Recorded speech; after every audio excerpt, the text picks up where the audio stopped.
everyone, this is Melanie from Root to Rise Wellness, and I am here to share a video about an amazing plant or amazing tree that I'm going to be working with. I'm giving an in-person workshop about this tree, but I wanted to share it with you for all those who cannot come to the in-person workshop.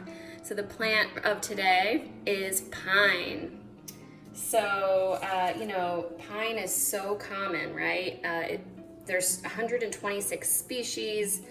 It's all over the United States and the world, and it has so much medicine, and we don't have to go necessarily to Walgreens or CVS or to the doctor for medicine. A lot of what helps us can be found in our backyards. So I'm so excited to share this medicine here with you. So what I did was I got some pine that had fallen. It's nice to get the ones that have fallen rather than to harm the tree. So after a storm is a great time to get some pine. And basically what I'm doing is I am chopping it up. And the reason that I am doing this is because I plan to do a cold pine infusion. So cold infusions are when we basically chop up the herb and soak it in water and leave it for at least 8 hours. And this is a way of extracting the medicine. You don't always have to heat the herb, although you can also heat pine. I do both, but more of the vitamin C is preserved when you do a cold infusion. And that's right, pine is high in vitamin C. It's great for tonifying and building your immune system, and who doesn't need that these days, right? So, I wish you guys could smell this. The experience in doing this is amazing because you get a whole sensory experience. It's such a aromatic plant, which I love. So I am chopping it up for, as I said, a cold infusion. And I do about a tablespoon chopped to a cup of water. If you want to measure it, sometimes doing like the grandma method where you just cover the plant is also great. You typically do that, but to measure, it's about a tablespoon chopped for a cup of water. And then next day, just strain it out and enjoy. So for this class, we're going to experience it both ways. A decoction where I'll simmer it for about 15 minutes and straining it out, and a cold infusion. And both have their benefits. So as I said, vitamin C, you can get that from doing this, having a cold infusion or a decoction, although you get more with the cold infusion, as I was saying. Another awesome thing is it breaks up like congestion and phlegm. So if you have, mucus and you need to get it out, what's great is having a tea, and also you can breathe in the hot steam. So you just put it in some water, some hot water in a pot with a towel over your head, and just breathe in that steam. And you can get a sense of this plant even by taking the needles, which are actually its leaves, and chewing it up. And you get that sense of its bitterness and its sourness and its resinous nature, and it's pungent. And actually First Nations people would eat the inner bark. You can eat the inner bark. It was like a survival food. So amazing how Native Americans have this connection to plants that we've kind of lost, and our ancestors too. So that's really my intention, is to help you regain that connection. So you can use the needles like this. Other things that you can do with this plant is I love to actually make a tea and pour it in the bathtub and take a bath with it. It's just a really peaceful yet energizing plant. So I really love doing that. Another thing that I plan to do is just make a small amount of honey. So that's also excellent for a sore throat. And Another thing I forgot to mention is that pine is great if you have a fever too. It's a diaphoretic, meaning it makes you sweat. So it's excellent for if you have the flu or a fever, both for building your immune system, the vitamin C and the antioxidants you get, and for sweating it out. So as I said, so for a sore throat, I could make a honey, and you can just take a spoonful of that and eat it. You could strain it out.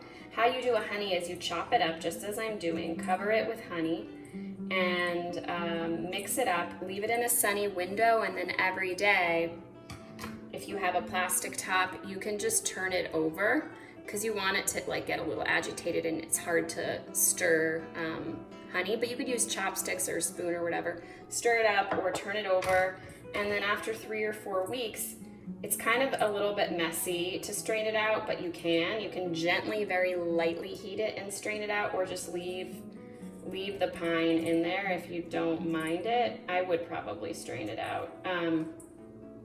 And just, you could even use that in baking and in cooking.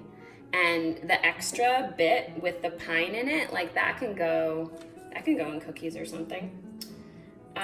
So this plant has so much to offer. Also, the male pine cones in the spring, when you get all that pollen,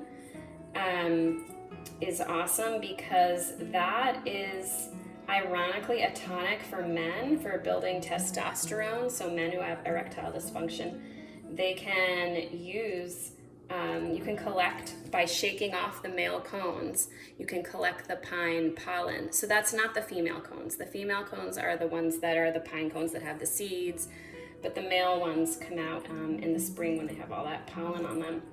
And shake it out. You could separate the brown from the yellow, which is with a paintbrush, you kind of just separate it a little bit. I don't know that you have to. I think it's fine that a little bit of the brown gets in there. But yeah, that can go in cookies, that can go in baking, that can go in smoothies, and that has lots of minerals, lots of vitamins, and great, as I said, for men.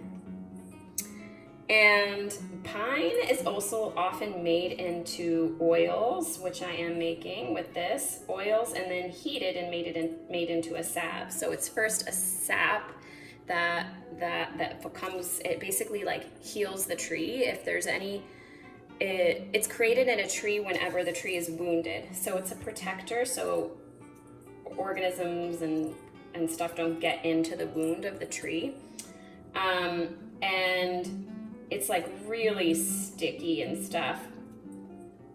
And so when that hardens in the winter is the easiest time to collect it. You don't want to wound the bark. You just want to get what's dripping down carefully.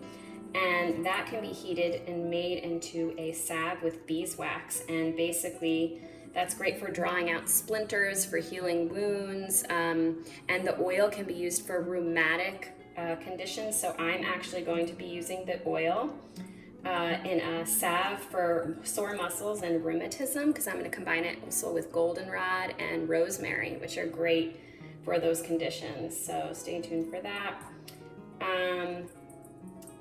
So it's great for wound healing. Also great as a chest rub. You can rub the salve on your chest if you have that bronchial kind of lung stuff. And the twigs and the inner bark are actually even stronger for lung infections. And it's the inner bark, so you have to kind of scrape off the outer layer to get to that part. And it is sticky, it is messy. And when I make this tea, my pots do get sticky and all, but I have discovered that alcohol or oil will actually get the sticky resin off. And if you are making this and you are not using gloves and you get all sticky, just know that your hands will be nice and smooth after.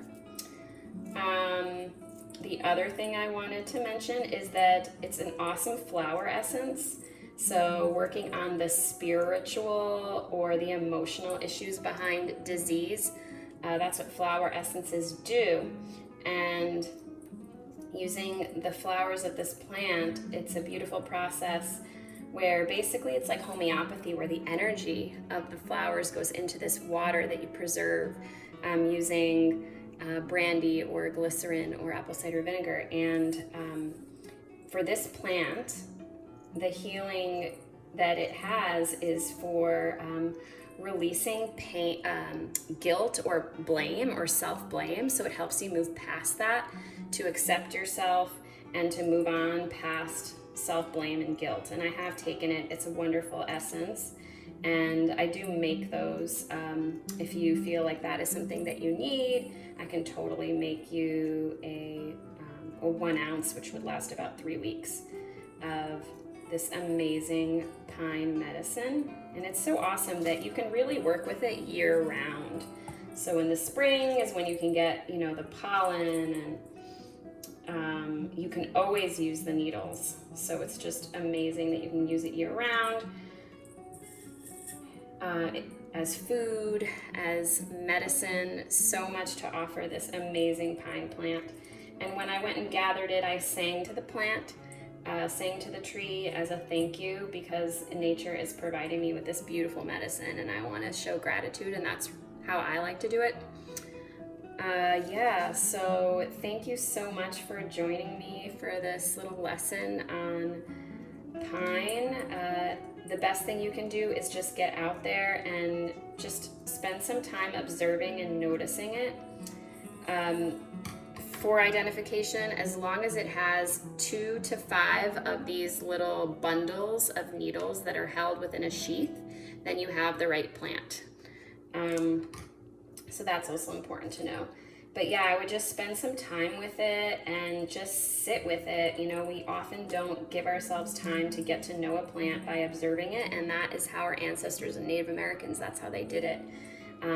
They would just observe and watch and be connected, especially with the plants that are around you and in your yards. That's really just important, and just awesome to know that you can get some medicine from this plant that's in your yards.